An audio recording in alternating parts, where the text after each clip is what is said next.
fluidos externos, nós precisamos alinhar a nossa mente para melhor proveito naquilo que nós queremos aprender, tanto nas aulas do Instituto como nas aulas de qualquer nível de estudo, de colégio ou de universidade. Precisamos distanciar a nossa mente primeiro, um ruído externo, depois nos aproximamos ela novamente, foque somente na música aqui dentro.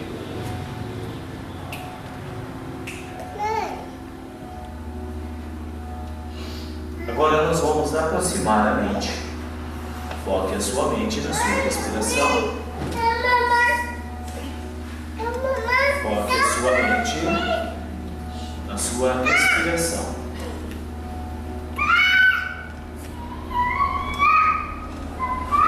Agora, foque a sua mente exclusivamente nas minhas palavras. Permita que a sua mente crie no seu corpo as sensações sugeridas pelas minhas palavras. Comece a soltar o seu pescoço, mexa um pouquinho o pescoço, solte os ombros, separe os dentes de cima dos de baixo, solte o ventre, mova as pernas e os pés.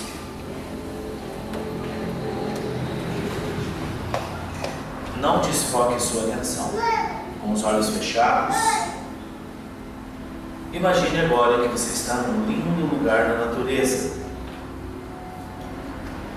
Preste atenção na grandiosidade e na riqueza da palavra imaginação.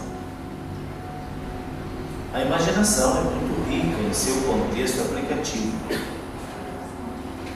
Você pode então imaginar que está no jardim, imaginar que está tocando nas flores, imagine que você ouve o cantar dos pássaros.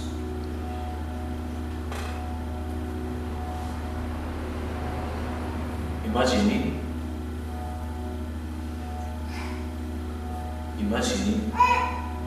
que você sente o perfume das flores.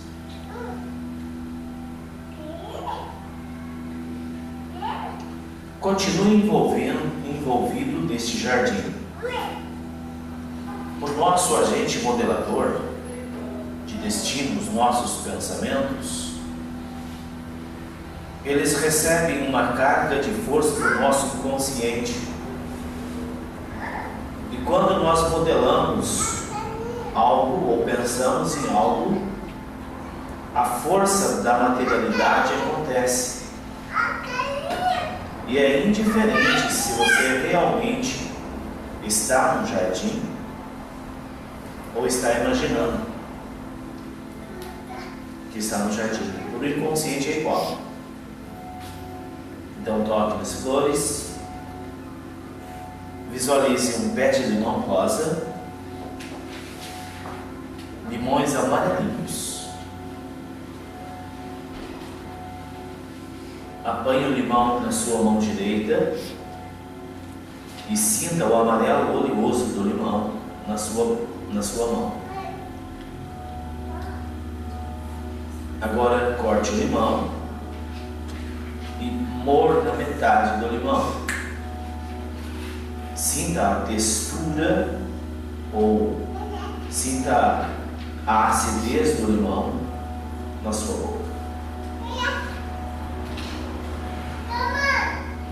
Agora desfaça-se do limão e imagine ali embaixo, você visualiza uma escadaria bem comprida que vai te levar lá embaixo no vale. A palavra vale significa lugar de decisão, lugar do autoencontro. Imagine que você está no topo da escada para descer. E você vai descer enquanto eu conto de 10 até 0. Quando ouvir o número 0, vai estar lá embaixo, profundamente relaxado. Vamos iniciar a descida. 9, mais para baixo, para baixo, para baixo. 8, vai descendo, descendo, descendo. 7, mais relaxado, mais relaxado. 6, completamente relaxado. 5, mais relaxado. 3, 4, completamente relaxado. 3, mais para baixo, 2, 1, 0. Profundamente relaxado. Ouve as minhas palavras, fazendo o que eu te disser. Relaxe profundamente. Imagine que o vale é repleto das mais lindas e nobres flores que você já viu, ou que você possa imaginar. Imagine lá no vale a flor de lótus, as mais lindas e perfumadas flores da primavera.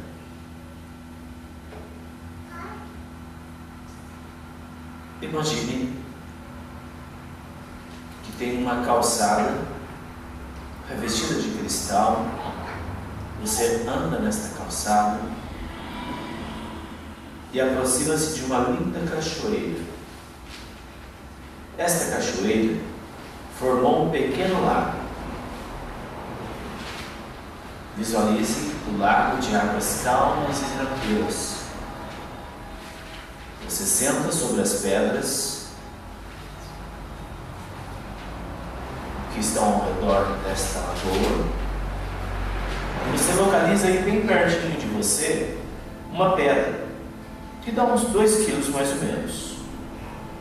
1 quilo. Uma pedra mediana. Erga esta pedra na mão e transfira para esta pedra aquele problema que você quer resolver. Transfira para esta pedra o problema que você quer resolver. Imagine que esta pedra está passando por uma transmutação de cor. Ela está ficando preta, um marrom meio branco, meio preto. E você está tirando da sua mente todas as preocupações e os problemas que você quer resolver. Transfira totalmente para esta pedra os problemas. Eu vou contar de 3 a 1. Você vai jogar esta pedra nas águas tranquilas desta lagoa. Essas águas são as águas sagradas que fala o profeta Isaías, a água do esquecimento. Quando esta pedra tocar nas águas, os seus problemas vão desaparecer. Vamos lá. 3, 2, 1. Jogue a pedra. Isso. Visualize as ondas que formaram pelo impacto da pedra nas águas. E agora, diante desta lagoa, pense numa solução para os seus problemas, ou em ter uma ideia para solucionar. Aproxime-se da lagoa, coloque a mão sobre as águas frias da lagoa. Você vai pegar uma pedra de cristal, uma pedra preciosa. Quando eu contar de 3 a 1, você vai apanhar uma pedra nas águas da lagoa, vai sentir a pedra na sua mão e vai guardar no seu coração. Esta é a pedra da solução. Vamos lá. 3, 2, 1. Coloque a mão na água. Apanhe uma linda pedra preciosa. Sinta ela na sua mão direita. E agora você vai levar a mão até o coração. Segure a pedra na mão direita.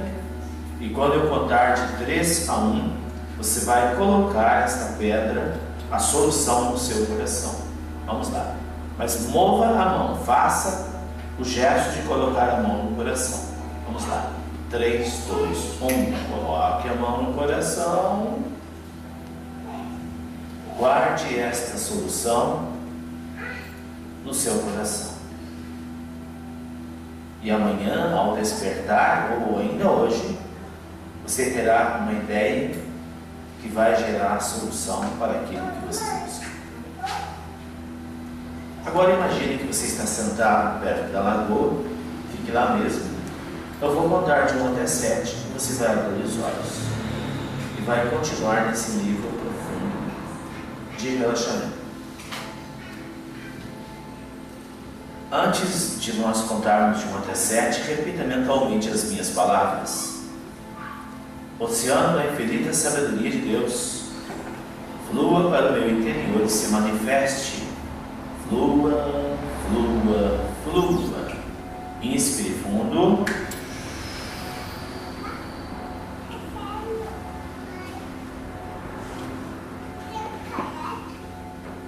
Oceano da infinita vida de Deus, flua para o meu interior e se manifeste.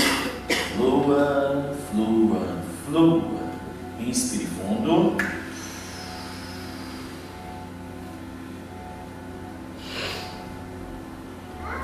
Oceano da infinita sabedoria de Deus, flua para o meu interior e se manifeste. Flua, flua, flua. Inspire fundo.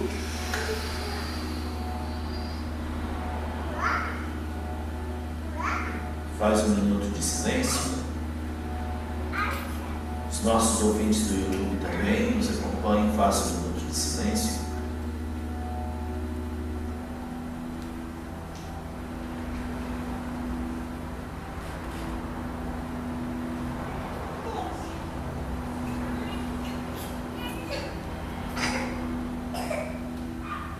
Vamos despertar então. Não vou contar até 7, só até 13 você vai abrir os olhos e assim você vai ficar num nível muito receptivo. Vamos lá então, para abrir os olhos, quando ouvir o número 3. 1, 2, 3. Pode abrir os olhos.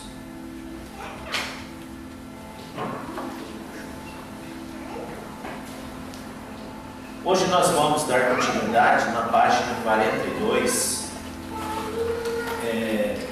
da apostila O Homem e seus Corpos Sutis. Quem ainda não adquiriu a apostila, levante a mão.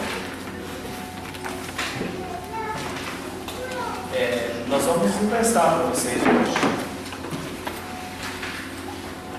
Tem algumas ali? Levante a mão, por favor. Alguém aí desse lado aqui, fique de pé, ajude ela a distribuir lá.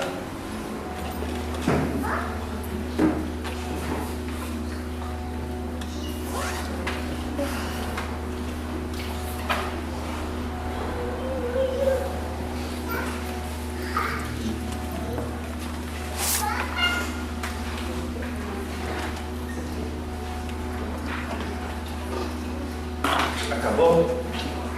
Tem mais apostila? Tem mais apostila? Quem tem alguém que está sem ainda, levante a mão. Todo mundo tem? Ok, então, aperte o cinto. A Miriam chegou, agora a gente pode começar. Na página 42, na página 41, por exemplo, nós estamos falando, primeiro nós falamos da lei kármica, e na página 41, o regresso à matéria. Olha aqui para mim, gente. A nossa mente, ela é composta por 3 códigos binários. Um código binário significa que ele tem bilhões de outros subcódigos. E dentro desses subcódigos estão o caminho que nós chamamos de destino. Tudo que nós precisamos na vida está dentro de nós, não está fora, está dentro desse contexto embrionário através dos códigos binários do inconsciente. Esses códigos binários, eles só abrem de acordo com aquilo que você ouve, que seja relacionado com aquele conteúdo dos códigos. Você pode, hoje, e tem acontecido muito isso aqui, pessoas que vêm na palestra e têm suas vidas transformadas e eles ficam surpresos. Como? Consigo entender como minha vida mudou tanto, minha família mudou tanto. Este código binário que fala, ele é como um interruptor de uma luz. Um simples toque acende a luz. E aqueles que não tinham luz, agora têm. Então eu preciso que vocês prestem atenção naquilo que nós vamos falar. Toda a sua atenção tem que estar focada no assunto que nós vamos falar. Fizemos esta preparação para a tua mente captar, porque os caminhos da vida estão dentro de nós. O caminho da felicidade, o caminho do sucesso está dentro de nós. Nós precisamos simplesmente dar um clique para que esses códigos se abram e toda a nossa psicosfera muda. A psicosfera significa a energia psíquica que está permeando o nosso destino. É esta energia que nós queremos mudar para melhor. E nós estamos falando sobre a lei do karma e o retorno à matéria como base primordial para os assuntos que nós vamos falar durante esse ano aqui nessas palestras, que é o objetivo número 1, o agente modelador. Nós temos que chegar no final do ano sabendo como nós podemos modelar o nosso destino, como nós podemos modelar todas as áreas das nossas vidas de acordo com o princípio inteligente que está dentro de nós. Então é muito importante a gente compreender, não é acreditar. Você não precisa acreditar nisso, você tem que compreender isso. É muito diferente. A crença, ela é efêmera. Você pode acreditar hoje e desacreditar amanhã. Então não precisa acreditar. Agora, se você compreende, a compreensão é muito mais muito mais superior do que o entendimento. O entendimento é intelectual. Você entendeu? A compreensão desperta em você uma grande variedade de abertura dos neurotransmissores do cérebro que abrem novos caminhos neurais.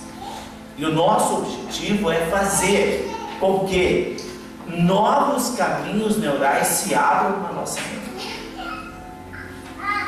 Vou exemplificar mais uma vez o que é um caminho neural. Imagine que você sai daqui para Londrina, você vai por Arapongas, chega ali perto da van, deu uma enxurrada lá, arrancou o asfalto, não passa. Às vezes, na nossa vida, nós temos um problema simples, como esse que eu citei agora. Como não existe um caminho neural, uma saída, o nosso cérebro não nos oferece uma outra oportunidade, a gente se prostra diante de uma situação. Voltando ao exemplo que eu dei, vai demorar 30 dias para consertar a BR para ir para Londrina por Arapongas. Aquelas pessoas que não têm outros caminhos neurais ficariam parados lá esperando 30 dias. Mas na vida nós esperamos 10 anos, 30 anos, 50 anos, porque nós não oferecemos novos caminhos neurais. Isso vem pela compreensão das questões concernentes à vida. Entenderam? Que é o caminho neural? Então esse é o nosso objetivo, que abra esses caminhos neurais. Na página 42 do último parágrafo, estamos falando do retorno à matéria. Explica a tal lei o evolucionismo, que faculta o transformismo nas espécies, caracterizando a evolução anímica pela ascendência do princípio inteligente. Olha aqui para mim, gente. A lei do retorno é uma lei. Não precisa acreditar. Eu vou retornar. Mas não estão acreditando?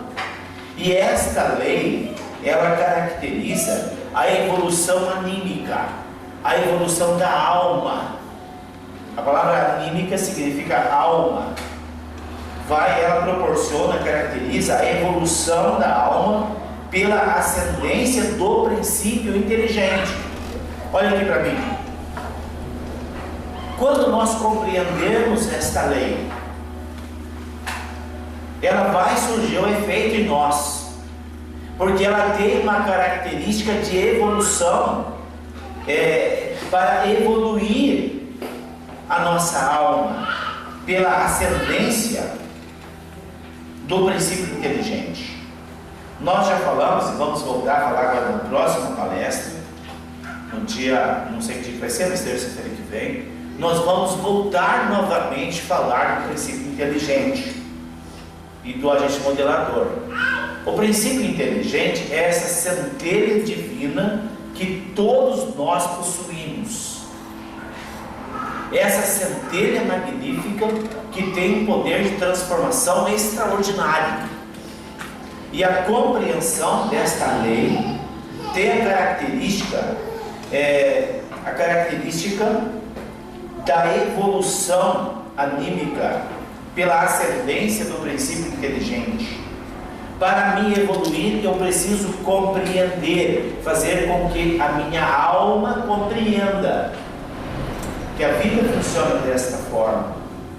E se eu sei que eu venho aqui e a minha volta está sujeita, a minha volta num nível bom, vai depender das coisas boas que eu faço, eu vou praticar somente o bem.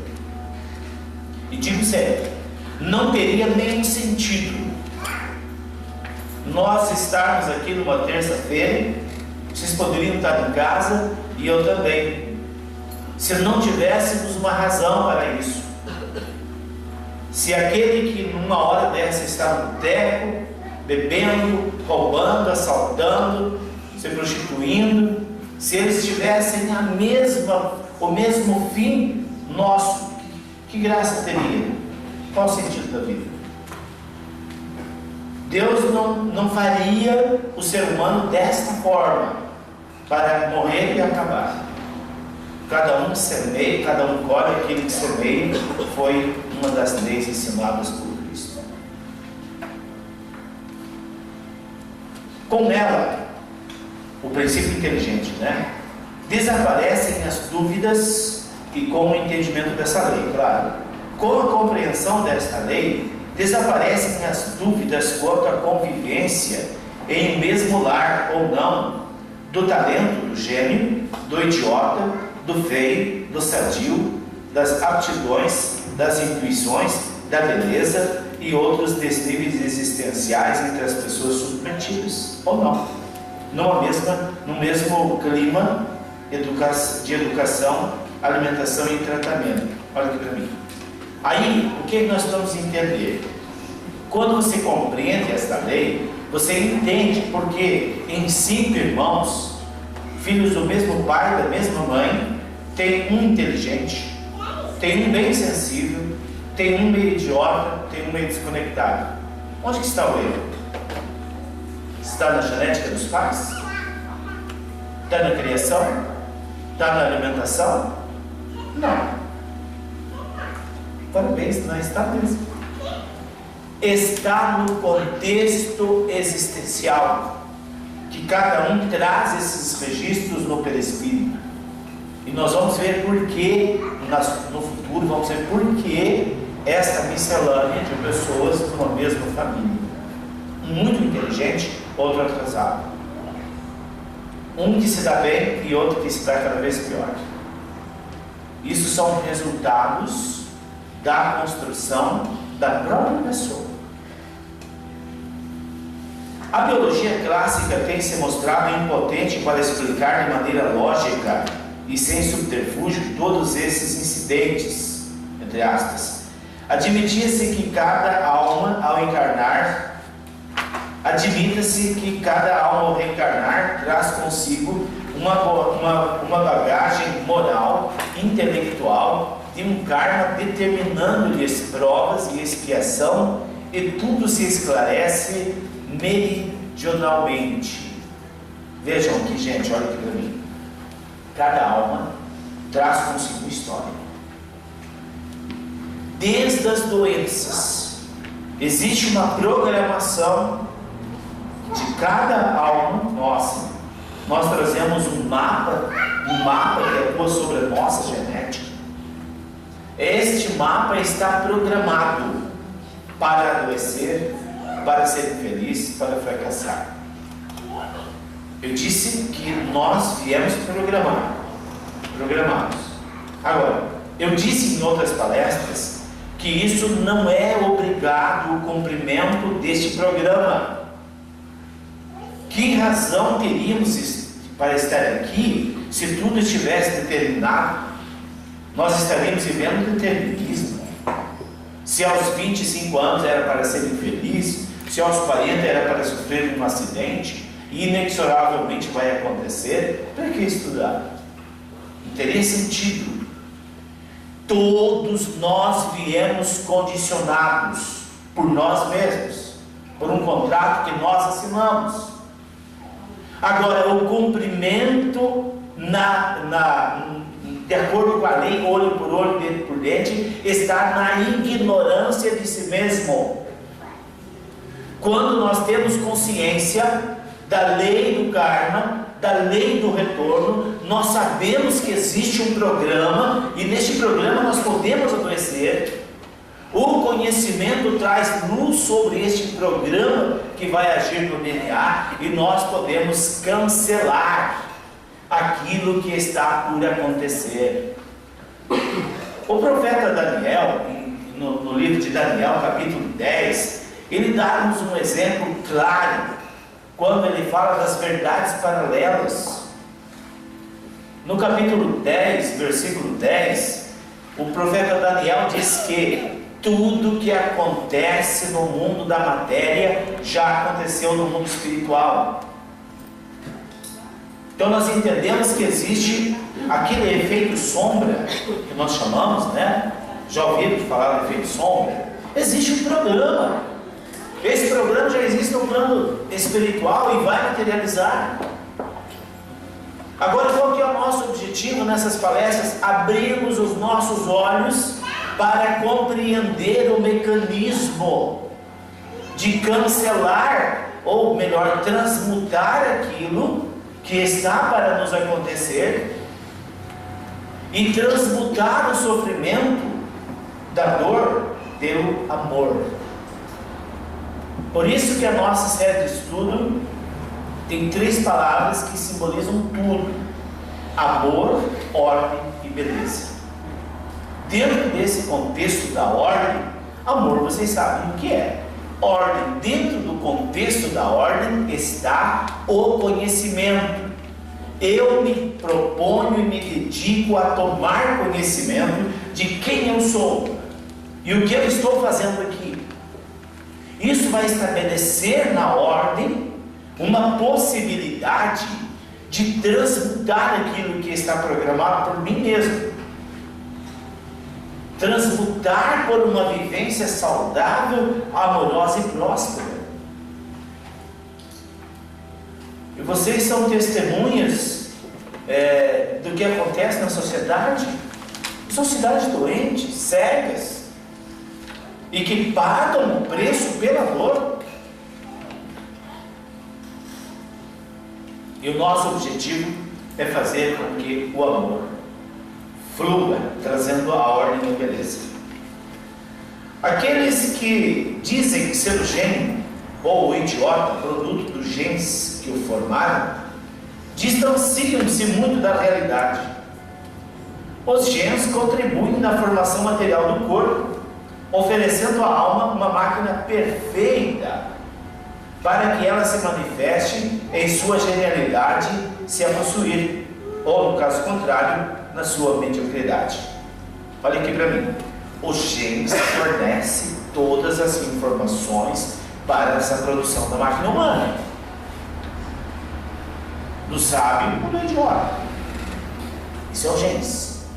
Ele não vai fabricar o corpo de um sábio e colocar dentro de um idiota. Porque onde estão essas informações? Volto a repetir, só para ficar bem claro, não está nos genes da mãe e do pai, está no programa perispiritual, no psicossoma do ser humano, estão todas essas informações. E nós temos a possibilidade de abrir esses códigos e saber antecipadamente o que está programado para nós. Poderia igualmente impor ao gênio a limitação de ficar alimentado por deficiência do corpo que a lei kármica lhe conferiu. Os genes obedecem às condições físicas que o corpo vital traz. Olha aqui, gente. Os genes obedecem à condição física que o corpo vital traz. É um corpo pré-existente a esse corpo. O genes recebe aquelas informações para construir o corpo de acordo com aquilo que está programado no perispírito ou no corpo vital. Eu quero falar para vocês entenderem uma regressão que eu fiz, eu acho que faz uns 10 anos de idade, uns 10 anos atrás. Eu conheci a mulher mais feia que eu já conheci. Aquilo eu fiquei tão fascinado por ela, para estudar ela, que eu me ofereci para ajudá-la, né? Ela muito depressiva, muito autoestima lá embaixo, queria se matar, porque ela se achava feia. Paz e os senhores, era feia.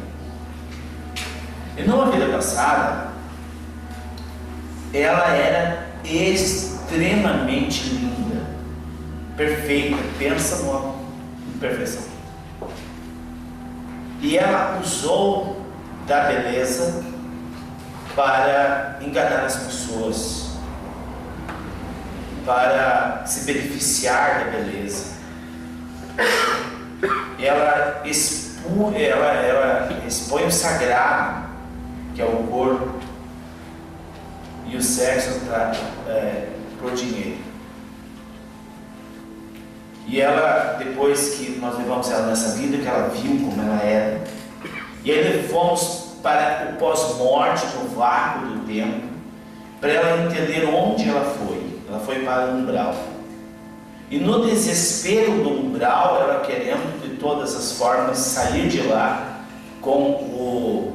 manipulando através da beleza que lá não tinha, ela caiu na realidade, que ela esnovou da beleza dela, e até no umbral ela queria se beneficiar da beleza. E aí lá mesmo no umbral ela fez uma promessa: se ela conseguisse sair de lá, ela queria voltar na terra o mais breve possível, sendo a mulher mais feia possível. E diante do conselho kármico ela retificou: eu quero corrigir o meu erro. E ela realmente nasceu com um problema físico, né? E uma fisionomia canina.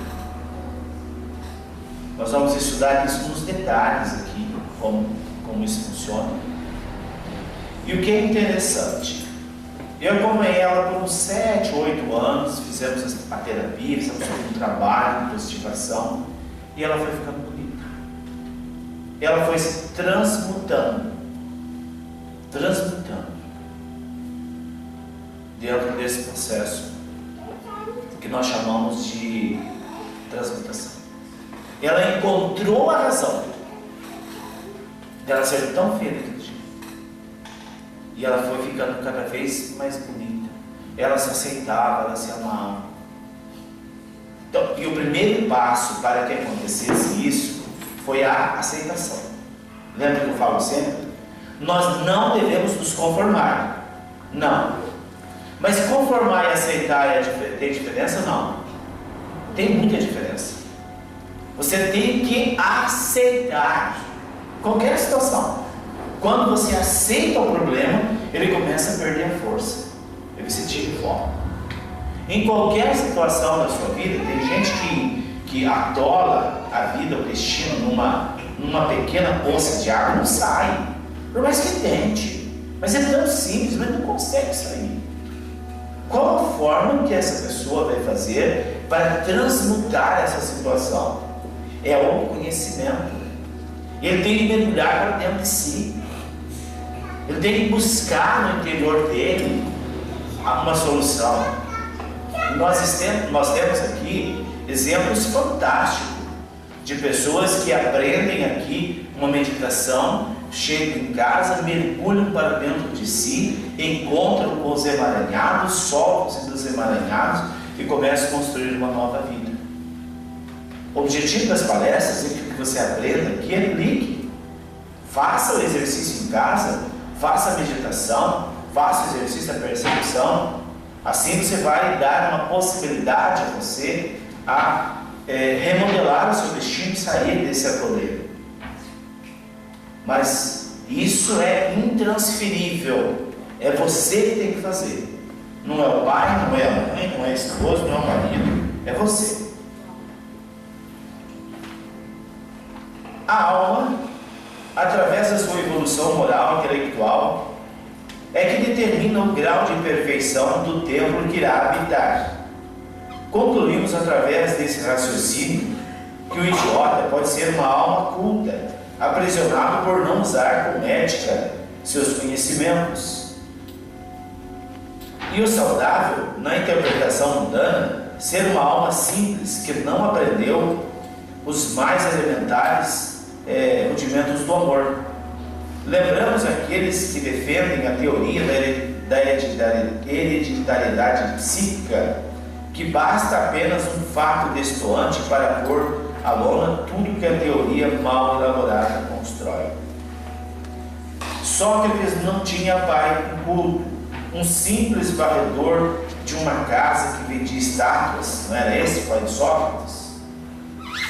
Era. Quem foi Sócrates? Até hoje, o mundo inteiro fala nele.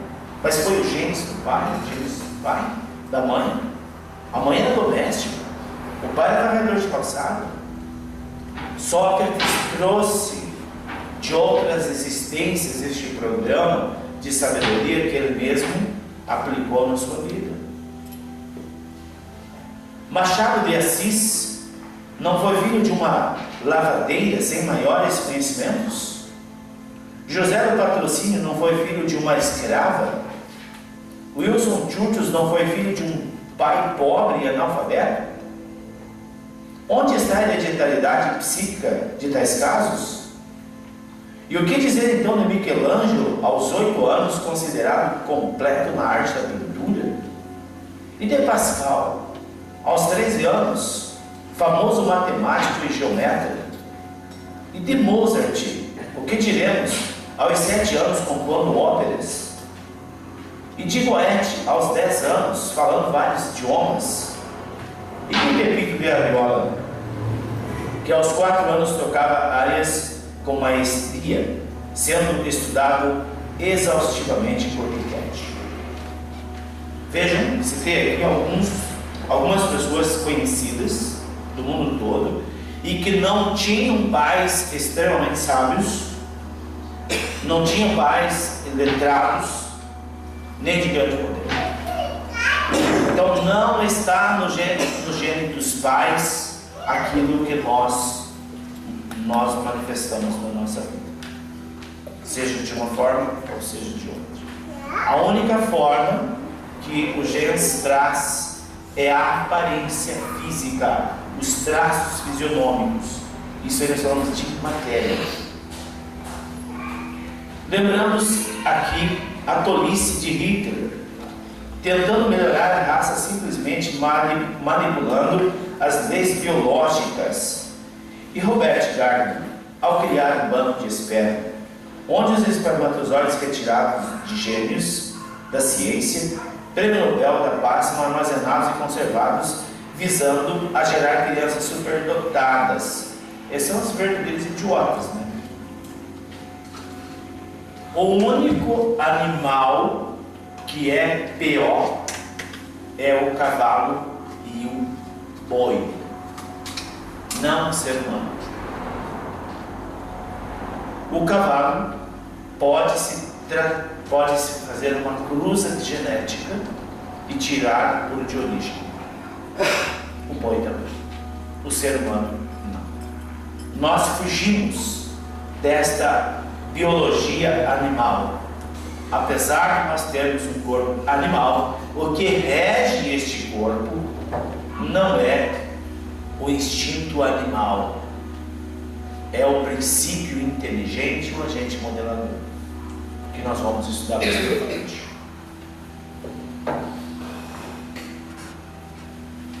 Pobres almas, pensamentos ridículos, às vezes cultos, mas insensatos e ingênuos para a verdadeira ciência. O caráter, o talento, os dons que a alma apresenta, constitui o somatório de sua própria evolução, no que se infere que as ideias inatas, as inclinações, as ponderações e os procedimentos podem, em alguns casos, manifestar-se muito cedo, mesmo antes do completo desenvolvimento cerebral físico, visto que o cérebro perispiritual preexiste ao físico e se encontra formado e atuando em seus arquivos. Olha aqui para mim. Eu citei aqui no caso de Michelangelo, né? De Pascal e Goethe. Goethe tinha 10 anos. De Pascal, 13. Michelangelo, 7. Mozart, 7 anos. O cérebro físico deles não estava pronto. Estava em formação. Mas o cérebro perispiritual, que é deste corpo chamado psicossoma, ele já pré-existe. E ele traz estas informações que podem desencadear beneficamente antes da hora. Vocês conhecem alguma criança prodígio que eles falam? Já viram na televisão, né? Aquelas crianças que são gênios. Logo, ao aprenderem a falar, já fazem coisas extraordinárias. O cérebro delas não estava pronto para aquilo. Mas o cérebro perispiritual já atua. O que comanda o cérebro o que comanda o cérebro é a mente.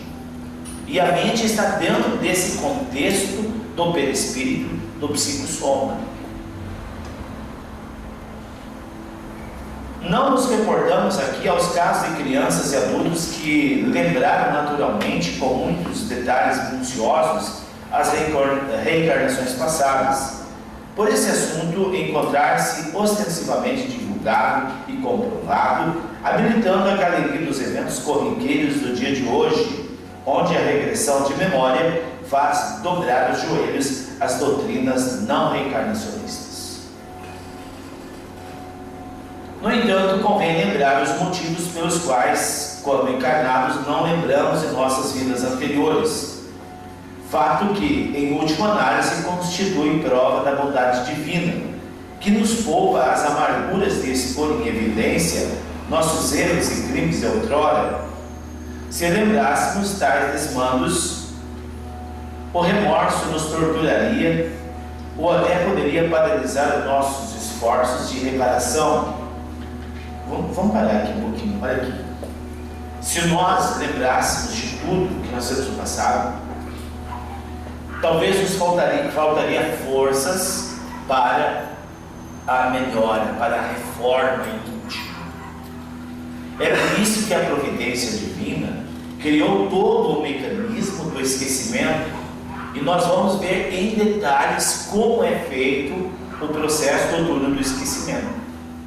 Mas também este mesmo Criador do Universo, Deus, criou os mecanismos mentais que que te possibilita você voltar a uma vida passada e acessar algo que está te amarrando aqui, para você se libertar daquilo. Em toda esta programação espiritual, Deus pensou sempre no melhor para nós, para que nós possamos nos libertar das amarras do passado. Agora, tem muitas pessoas que têm insights em vidas passadas e vão à loucura.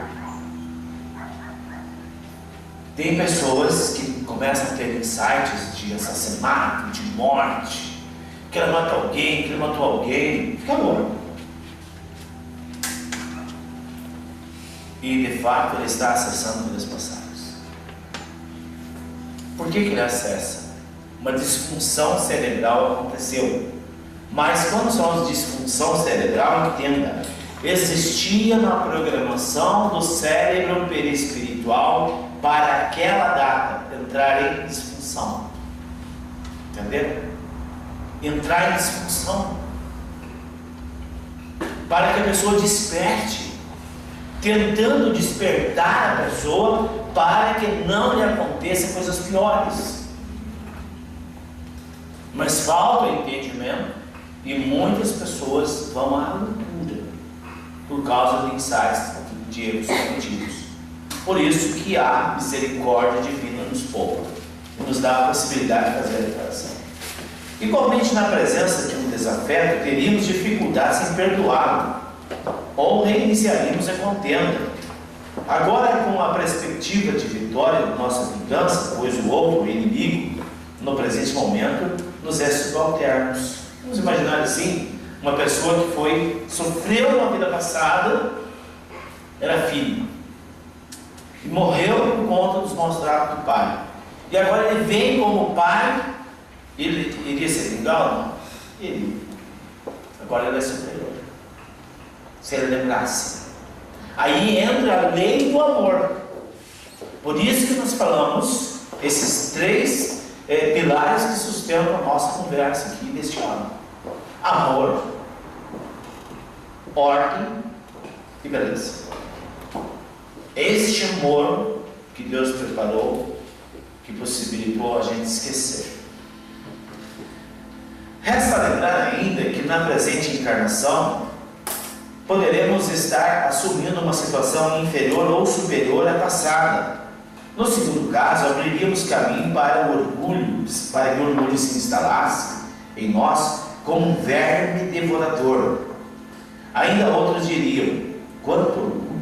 Ontem pedia favores, esmolas, vendia coisas na rua. Isso poderia dizer, né? Meu pai emprestou dinheiro a ele e nunca pagou. No outro caso, situação inferior, igualmente fariam referências ao drástico humor. Quem diria? Ontem nadando em ouro e hoje comendo até besouro. Então, toda essas questões, né, de orgulho, Deus impediu. Eu posso estar hoje junto com alguém que esteve em uma condição muito superior ou muito inferior. E nós viemos aqui no mesmo nível para nos amar. As coisas da maldade humana, e aí não é tudo. Reencarnamos às vezes em ambientes cujas companhias não nos são afins.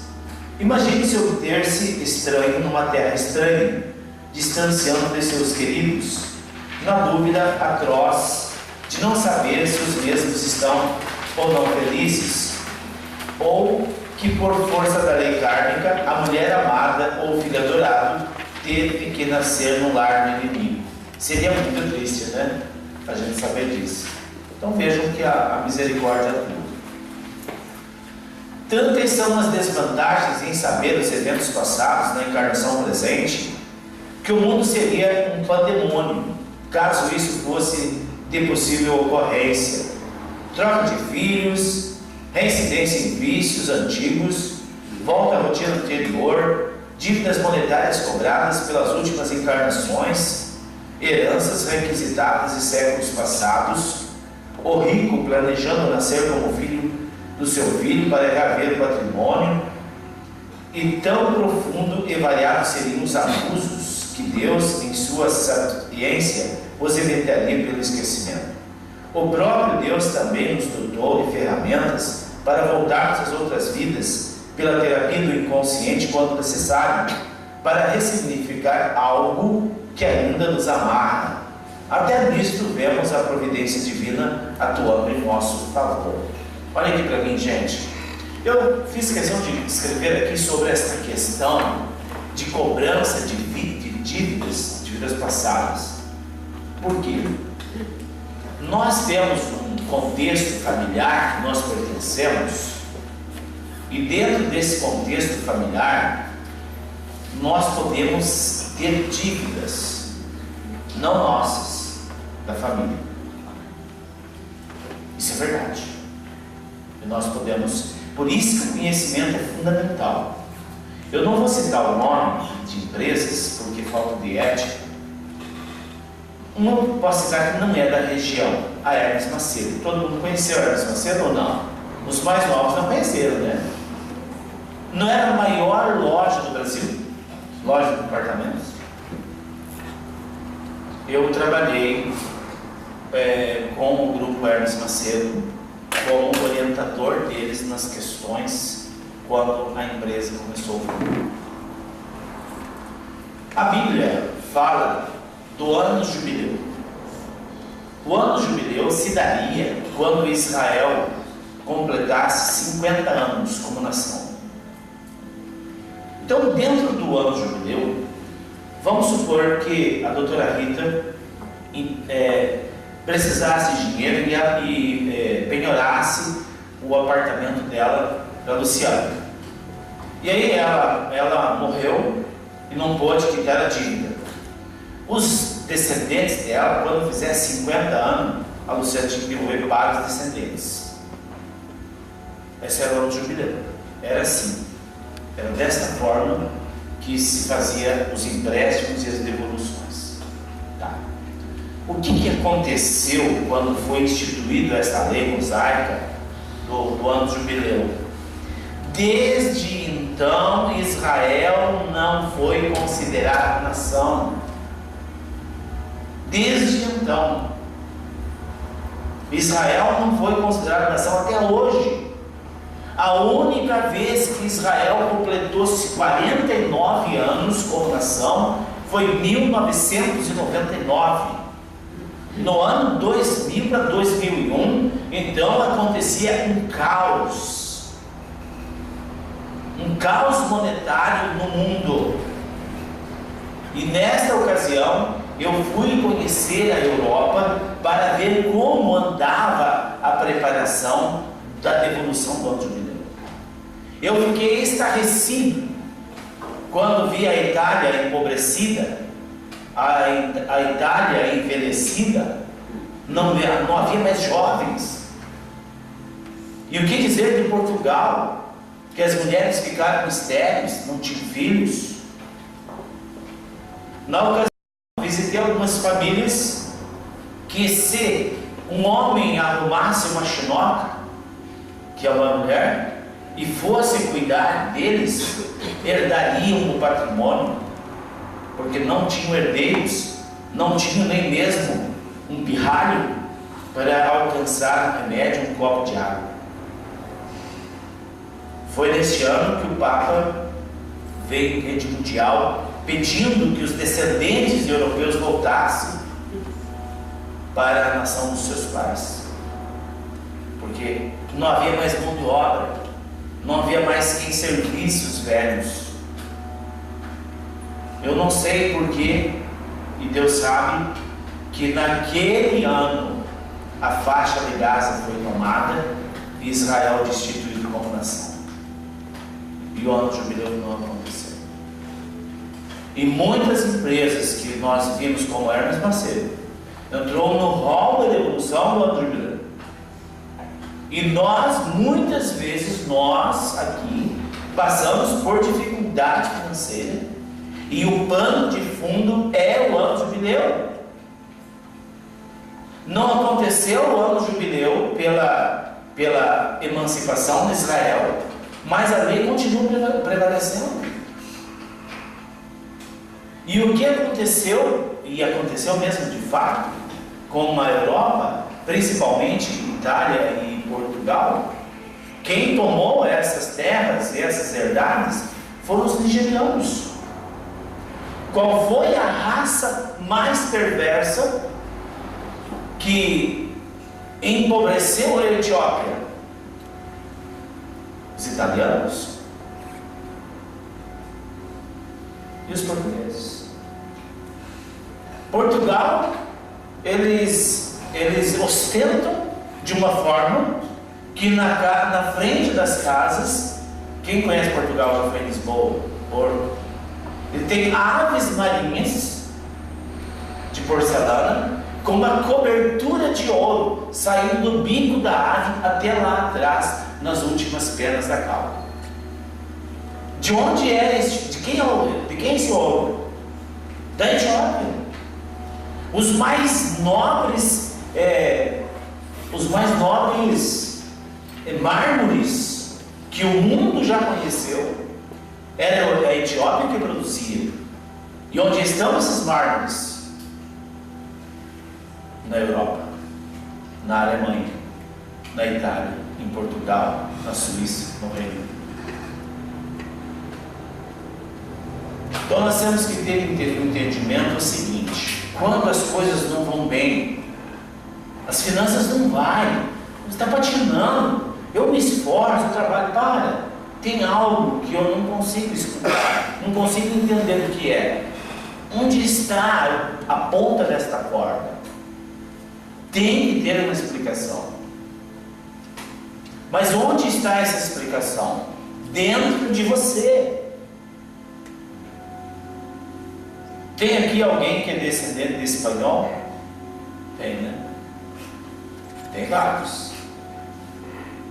Os descendentes de espanhóis têm uma dívida muito grande. A Espanha também foi um povo bastante cruel.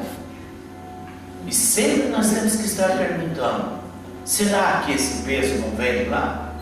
Será que não vem de lá?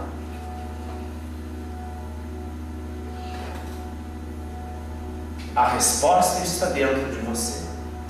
O autoencontro, o mergulho interior, o conhecimento, isso vai fazer com que isso seja transmutado.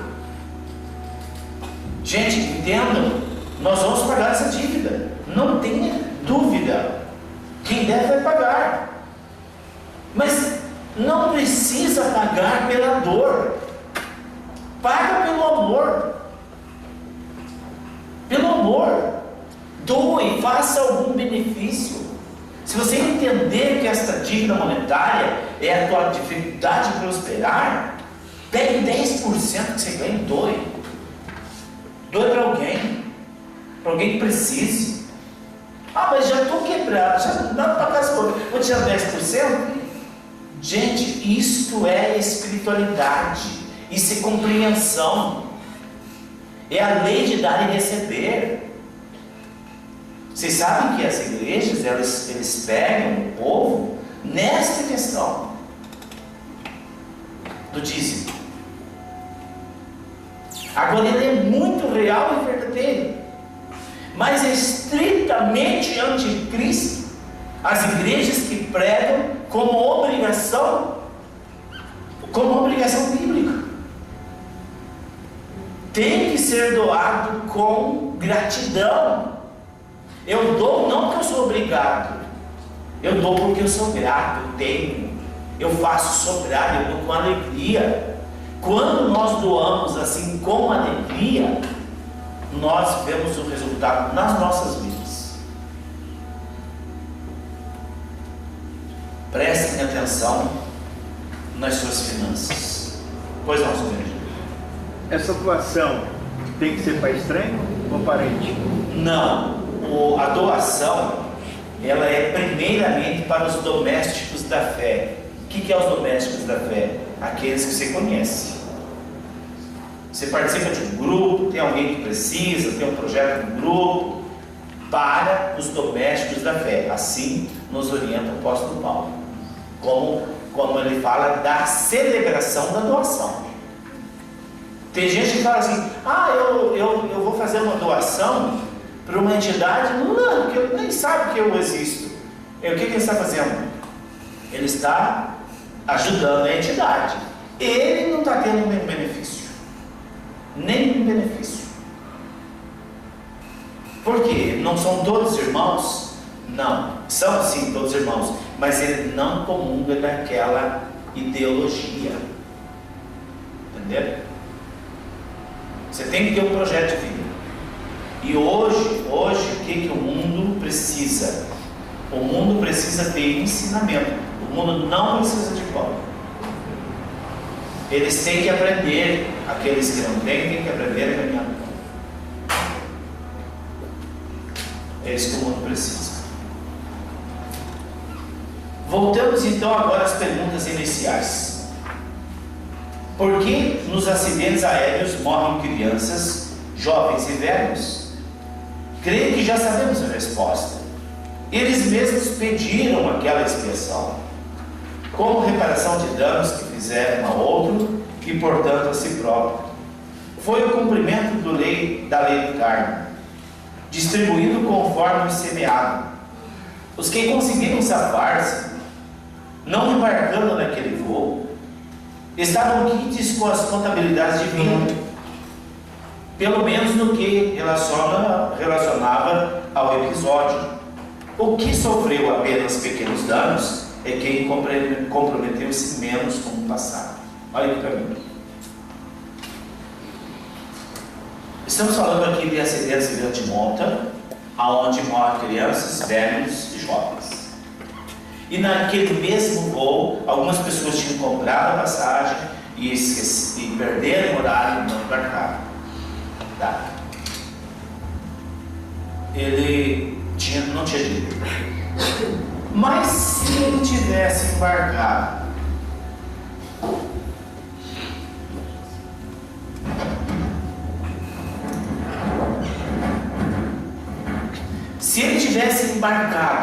nesse avião, esse avião caía ou não? Caía. Ou não? Caía ou não? Se ele tivesse consciência que ele não deveria morrer naquele acidente, o avião não caía.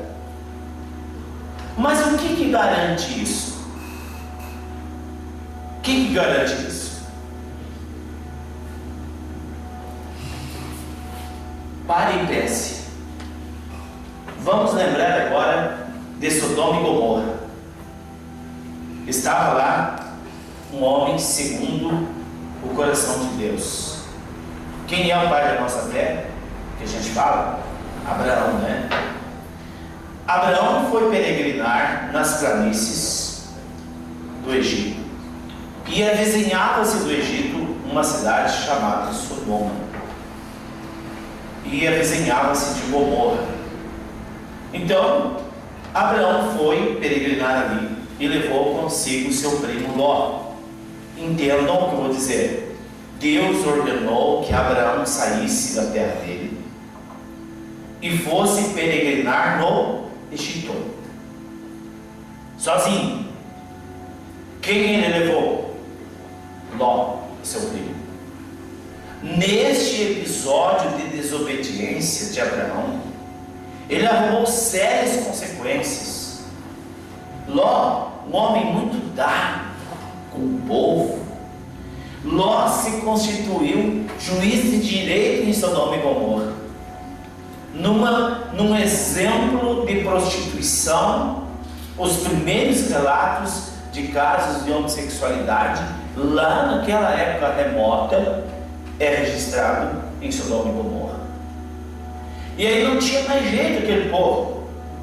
Deus mandou os anjos lá falar para Abraão: sai daqui que vamos acabar com Sodoma e Gomorra, um fogo de enxofre. E aí Abraão falou: Deus, mas se tiver 10 justos, o Senhor vai destruir Sodoma e Gomorra?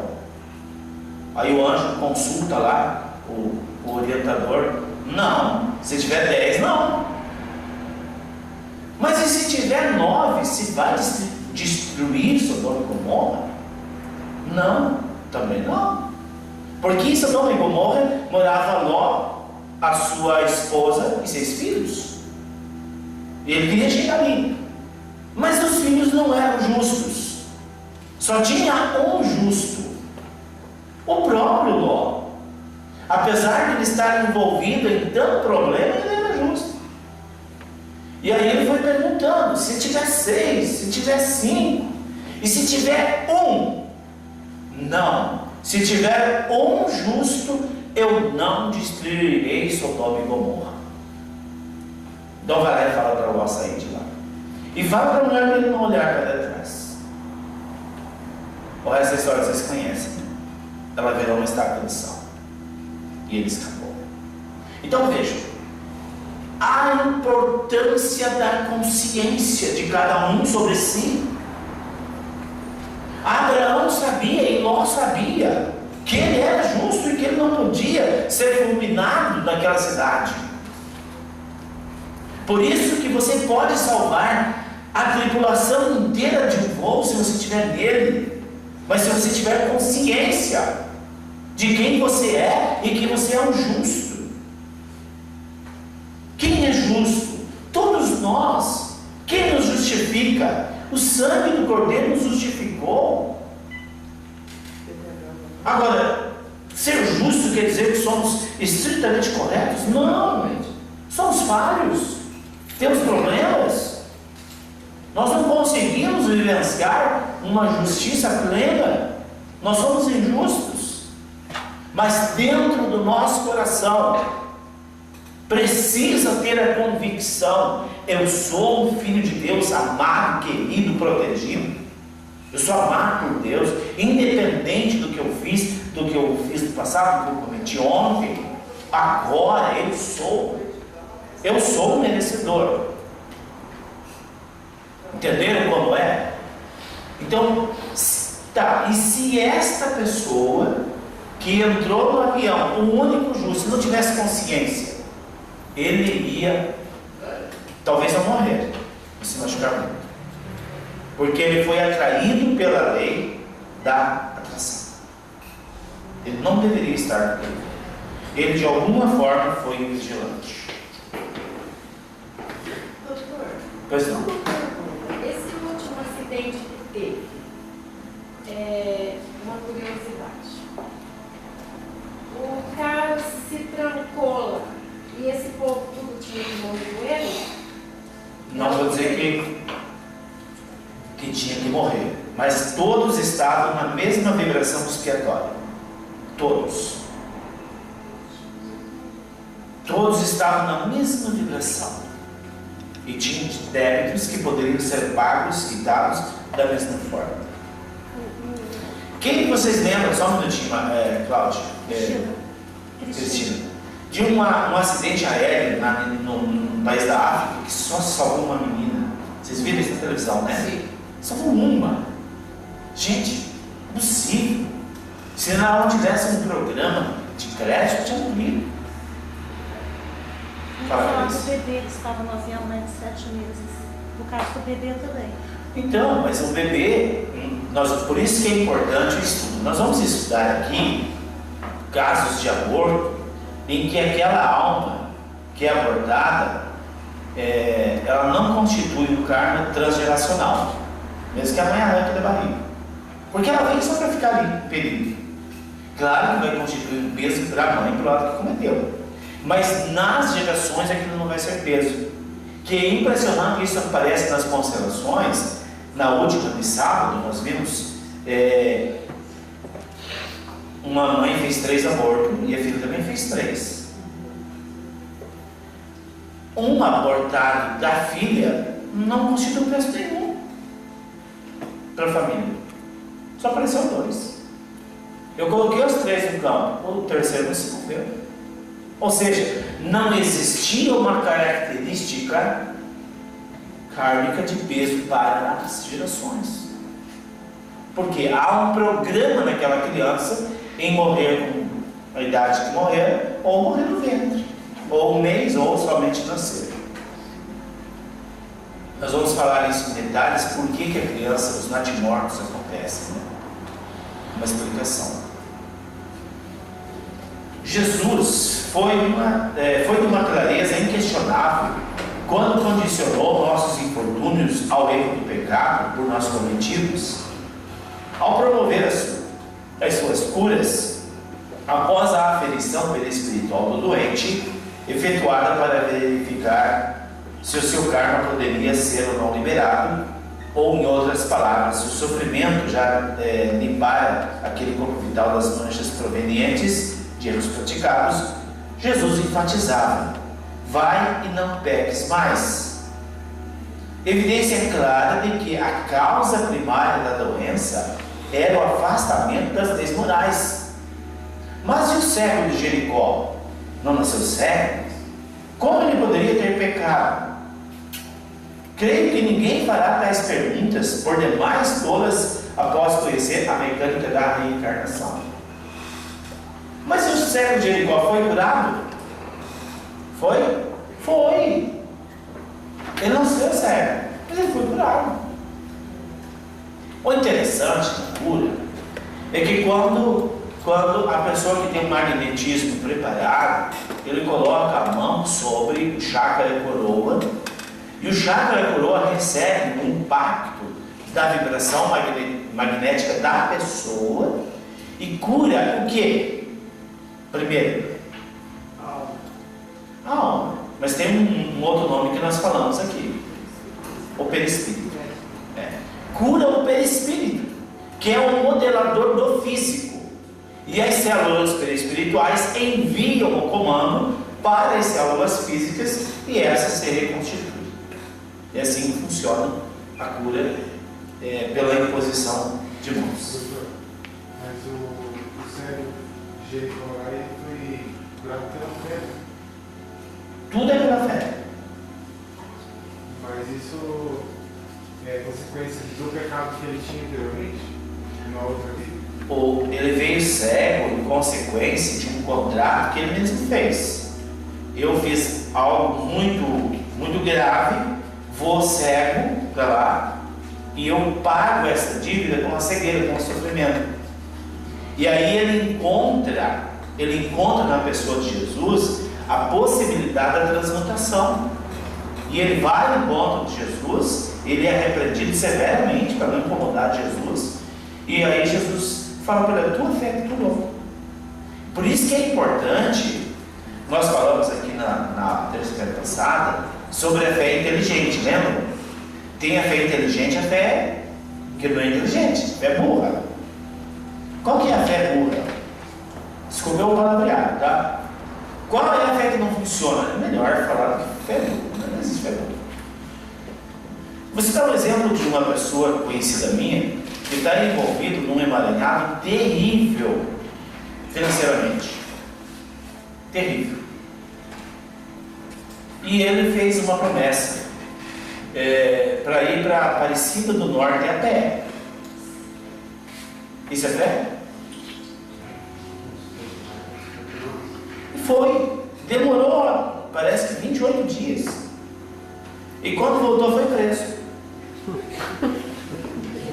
Porque em vez de ele ficar trabalhando para pagar as dívidas, ele foi cumprir a promessa. E eu já falei muitas vezes: para, essa fé não funciona. Pare de fazer coisas erradas, pare de enganar os outros. Ele dá um tombo num, dá um tombo no outro, dá um tombo no outro. Agora ele é crente, agora ele é santo. Agora ele está no... Mas mesmo assim fez promessa na célula Aparecida. É no interior que precisa mudar. É no interior, é o coração. É no coração que mudar. Eu me arrependo amargamente do que eu fiz. Peça a divina misericórdia que transforme o seu coração, o seu proceder, a maneira de encarar a vida. E aí sim a fé pode vir e ele pode solucionar os problemas. Pode ter uma ideia. Pode ter uma ideia boa.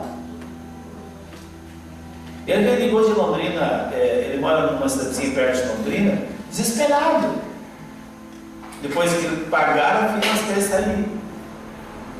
Vai resolver? Não, gente. A fé é como fez o cego de Jericó. Ele viu uma possibilidade de ser curado e foi.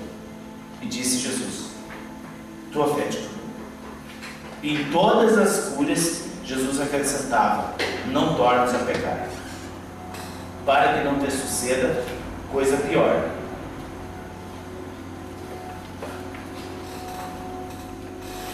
A ciência da alma. Para escrever sobre esse assunto, corpo vital e vida espiritual, fui levado fora do corpo inúmeras vezes a efetuar observações as mais variadas sobre a anatomia e fisiologia deste corpo, bem como a sua degradação e modelagem. Visitei com os meus orientadores espirituais vários laboratórios, centros de pesquisas, universidades e hospitais no plano espiritual, procurando entender as suas lições, no que me tornava tão inquieto e perguntador quanto meus próprios alunos no curso de psicanálise e na palestra ministrada semanalmente aqui no PTH. Vamos parar por aqui. Eu vou explicar para vocês. Nós vamos entrar agora num assunto bastante profundo, transformador. Quem compreender este mecanismo, lógica modeladora, um princípio inteligente, fazer as práticas em casa, não tenha dúvida, a sua vida jamais será a mesma. Ela vai melhorar gradativamente e num sentido galopante. Eu confesso para vocês que eu não me recuperei ainda das últimas saídas do corpo. Eu visitei algumas colônias bem complicadas, como por exemplo o Vale do Suicídio. O Vale dos Suicidas é o ambiente mais degradante e pesado que eu já pude imaginar. Nos dias de carnaval, eu tinha que pegar um pouco de álcool e colocar na minha mão ou passar no nariz para mim poder terminar de escrever o capítulo. O cheiro de sangue pisado assim, era tão grande que eu trouxe do astral e quando eu baixava as ondas cerebrais para escrever, aquilo me vinha de novo. E essa noite eu tive novamente uma outra saída e não ia ser muito bom. Mas eu me propus, eu quero trazer esse conhecimento para que todos nós possamos evoluir. Porque o que a humanidade precisa não é Doril, remédios paliativos. Nós precisamos realmente de um remédio que cure a nossa alma, que mostre-nos a direção e que nos dê luz para que haja compreensão como que as coisas funcionam. É muito mais fácil você viver um destino quando você compreende.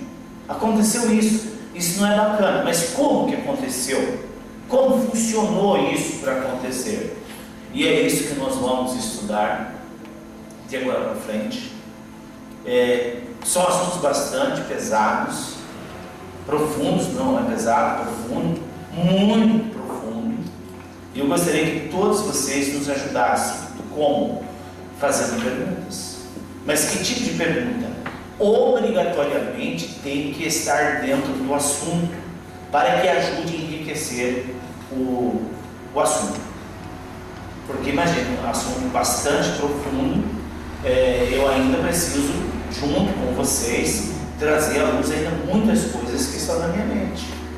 Eu não podia escrever tudo que eu sentia e o que me passava. Eu ia escrevendo aquilo que, conforme eu recebia as instruções. Em algumas reuniões passadas, graças a Deus não acontece mais, nós tínhamos algumas pessoas que perguntavam aleatoriamente, saía do tema, era bem, como que fala assim, bem desagradável. Para chamar a atenção fica chato, para cortar fica chato. Se nós temos que trabalhar o primeiro pilar do amor, não é verdade? Nós temos que ter paciência. Então eu vou pedir para vocês encarecidamente, papel e caneta, a partir da próxima terça-feira e vamos fazer perguntas. Quantas, nem que a gente não avance nada na apostila. Tem que compreender. Às vezes a pessoa faz uma pergunta, ela clareia a mente de 10, 15 pessoas que estão aqui. Agora tem que ficar conectado, ficar centrado. É um assunto profundo que vai mudar a sua vida.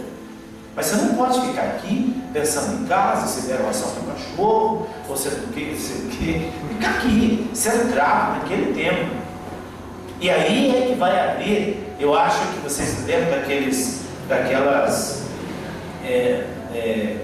caixas de antigamente, eles diziam plim, plim, puxava, parece que é um monte de moeda.